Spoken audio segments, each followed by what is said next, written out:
para introduzirmos o nosso conteúdo, o nosso vídeo, vamos lançar algumas perguntas para que assim a gente inicie a nossa reflexão. Primeiro, existe algo evidente? Preste atenção. Existe algo evidente, tão evidente, que não possa ser questionado? Depois, a realidade externa a nós não é produto da nossa imaginação? Bom,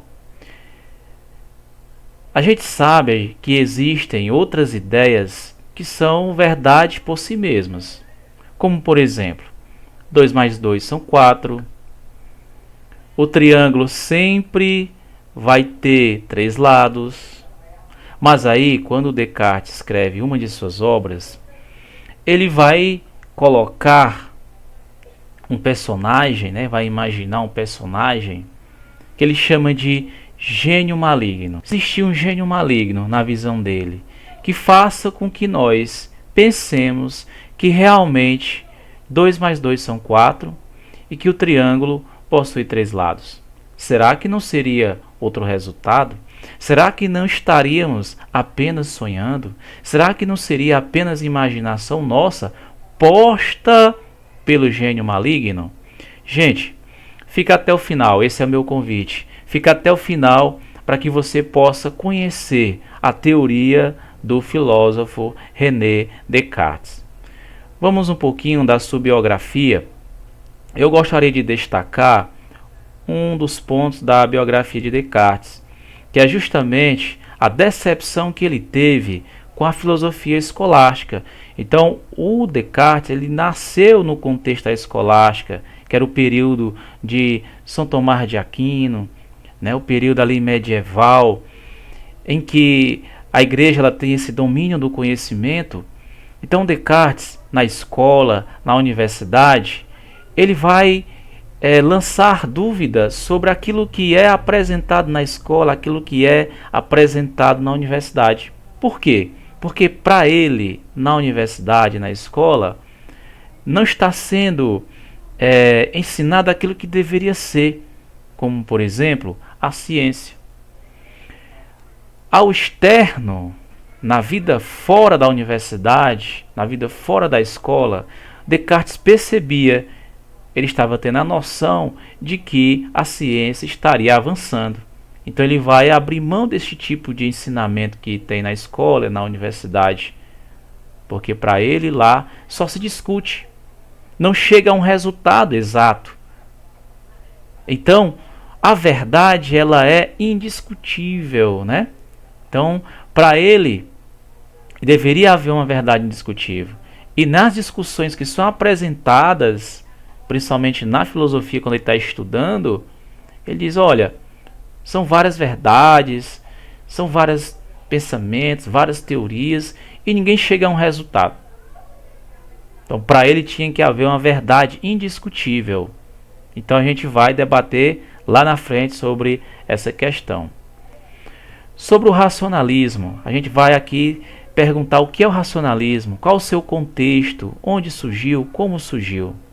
Então, no racionalismo, somente o pensamento, por meio da razão, é capaz de atingir a verdade absoluta para os racionalistas, como Descartes.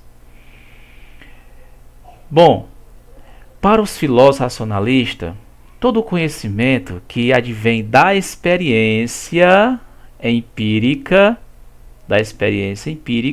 deve ser rejeitada, pois é passível ao erro e pode nos enganar. Então aqui a gente percebe o embate entre racionalismo e empirismo. Então, para Descartes, aqueles que acreditam no empirismo, eles estão correndo o risco de ser enganados, porque pelo sentido a gente pode não chegar na verdade. A gente está passível de erro e de ser enganado. Então, qual era o contexto da corrente do racionalismo? Então, a modernidade contou com o impulso científico proporcionado por pensadores renascentistas, como Leonardo da Vinci e Nicolau Copérnico, como também o astrônomo Kepler e o físico Galileu. Então, esse período de transição da época de Galileu e Kepler observou a chamada revolução científica, que é aquilo que nós falamos anteriormente. O Descartes ele percebe a ciência evoluindo fora da universidade. Lá ele só percebia discussões e mais discussões e não chegava a uma verdade. Então foi nesse período que surgiu filósofos como René Descartes, como Spinoza e como Leibniz. Foi nesse contexto aqui da revolução científica. Bom, para o filósofo Descartes, ele vai escrever uma obra chamada Meditações.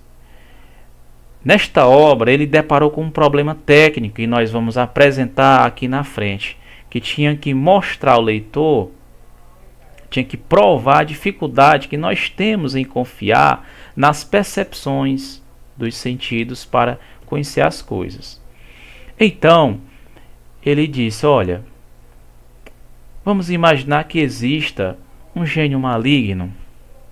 E esse gênio maligno faça com que nós acreditemos em tudo que a gente imaginar. Daí, para Descartes, é onde nós devemos lançar questionamentos, lançar dúvida. Porque, ao mesmo tempo que eu estou pensando, pode ser que esse gênio maligno esteja me induzindo ao erro. Tá certo? Então, é como se a verdade de Descartes nós encontrássemos na dúvida. Então, por isso a importância, pessoal, de lançarmos dúvidas sobre as coisas. Nem tudo que te aparecer você aceitar como verdadeiro. Todo o conhecimento que nós temos, que a humanidade vai obtendo, é através de dúvidas.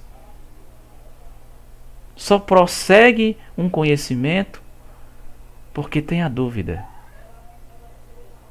Então, é isso que Descartes quer dizer para nós, para a gente estar atento, a gente fazer uma distinção entre o que é real e o que não é real, entre o que nós pensamos e o que está externo a nós. Bom, então, a missão de Descartes, gente, vai ser justamente legitimar a ciência, demonstrando que o homem poderia conhecer o mundo real para encontrar uma certeza inquestionável. Descartes duvidou de tudo. Duvidou de tudo. Bom, se ele duvidou de tudo, ele vai duvidar do seu próprio pensamento. Daí não vai ter problemas? Será se aqui a gente não encontra um problema? Então vamos nessa. O Descartes, ele vai justificar por 3 argumentos essa sua tese. Ele vai dizer que a ilusão do sentido, ou seja, não poderíamos confiar no sentido, os quais são limitados e enganosos. Então o primeiro passo é esse, para que a gente chegue numa certeza inquestionável, não podemos confiar nos sentidos. Segundo lugar, não sabemos distinguir o mundo externo daquilo que é produto de nossa mente. Nós temos que saber disso. O que é externo e o que é produto de minha mente? Será se eu não estou sonhando quando estou fazendo algo, quando estou planejando algo, estou pensando algo? Será se não é o gênio maligno influenciando o meu pensamento? Terceiro lugar, há um gênio maligno. Quem diz que não há um Deus ou um demônio malévolo, poderoso e astuto que dedicasse todas as suas energias para enganar os homens? Bom, daí vem a grande questão. Criou-se um impasse como Descartes poderia Como Descartes poderia encontrar certezas irrefutáveis se ao mesmo tempo acreditava que deveria duvidar de tudo que se apresentasse para ele? Como é que a gente vai alcançar essa verdade, essa certeza irrefutável? Vamos à primeira resposta, então, do problema. Descartes acreditava que o ato de duvidar punha em dúvida até nossos sentidos. Por outro lado, é impossível duvidar do pensamento. É impossível. Afinal, duvidar do pensamento é pensar. A primeira resposta que ele traz para a gente. Então, duvidar do próprio pensamento é pensar. Então, duvide. Dessa forma, nosso pensamento e nossa existência seria um ponto de partida inquestionável, uma certeza a partir da qual Descartes poderia edificar seu método filosófico. Então nasceu daí a grande tese, de Descartes. Então penso, logo existo. Ego cogito, ergo sum. Então se eu penso, eu existo. Porém, ele tentou resolver com esta resposta, mas aí ainda não acabou o problema, ainda não foi resolvido. Então, se a única certeza do homem é o eu, ou seja, seu pensamento e sua existência, como Descartes iria fazer a ponte que ligasse a certeza que residia no indivíduo à incerteza do mundo externo? Ele já chegou na primeira conclusão. Ele lançando as dúvidas sobre o seu próprio pensamento já é uma forma de pensar. Mas como saber se o que está externo é real ou não? Como não cair no silogismo? Vamos lá. Então, o Descartes cria uma ponte entre o pensamento subjetivo e a realidade objetiva. Dessa forma, afirmou que o pensamento, sua única certeza, seria composto por ideias. Quais são elas? Ideias inatas, naturais, que se encontram em nós desde o nascimento. Ideias adventícias, ou seja, empíricas, que se formam ao longo da nossa vida, o empirismo que ele criticou. As ideias fictícias ou da imaginação, que formamos a nossa mente a partir de outras ideias. Então, ele vai considerar o quê? As ideias inatas. As ideias inatas. Por quê? A ideia de Deus presente em nossa mente é a ideia de uma entidade perfeita. O homem por si só seria incapaz de chegar à clara e distinta ideia de perfeição. Então, nesta ideia inata defendida por Descartes, ou seja, aquilo que a gente já nasce sabendo, ele coloca Deus. É uma ideia inata. Tá certo? É uma ideia inata. Então você já nasceu com a ideia de Deus. Se você nasceu com a ideia de Deus, Deus vai ser a entidade perfeita e ele vai te ajudar a chegar na distinção, na clareza. Então, na visão dele, é Deus que vai te dar esta distinção das coisas. Assim, a ideia de perfeição seria inata, colocada no homem por Deus, a grande marca do Criador de sua obra. Então, se Deus existe, fica provado que o mundo por ele criado também existe. Então, uma coisa leva a outra. Então, se eu tenho ideias inatas, essa ideia inata que já nasce comigo é Deus. E é por Deus que eu tenho a capacidade, porque o homem sozinho não tem essa capacidade de fazer a distinção das coisas, então ele vai me ajudar a ter clareza e distinção das coisas. Então também o mundo externo, foi criado por Deus. Então se Deus existe, fica provado que o mundo por ele criado também existe.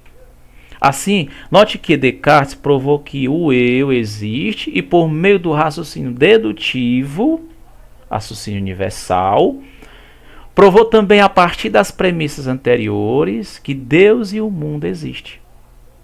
Eis a ponte que ele vai fazer entre o pensamento subjetivo e a realidade objetiva.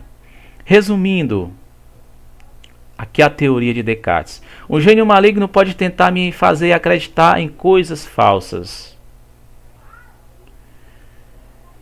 Aí ele vai dizer, não há nada do qual eu possa ter certeza. Então, se não há nada da qual eu possa ter certeza, eu terei que fazer o quê?